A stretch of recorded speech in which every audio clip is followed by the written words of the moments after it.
कफन दफन। मुकद्दस मत्ती की अंजील उसका 27 बाब 57 ता 61 आयात तक।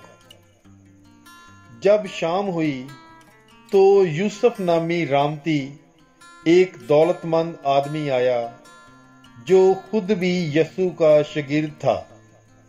इसने पिलातुस के पास जाकर यसू की लाश मांगी। तब पिलातुस ने लाश दे देने का हुक्म दिया। यूसुफ ने लाश को लेकर साफ कतानी चादर में कफनाया और अपनी नई कब्र में रखा जो उसने चट्टान में खुदवाई हुई थी, और एक बड़ा पत्थर कब्र के मुंह पर लुढ़का कर चला गया। और मरियम मजदली और दूसरी मरियम वहां कब्र के सामने बैठी थीं।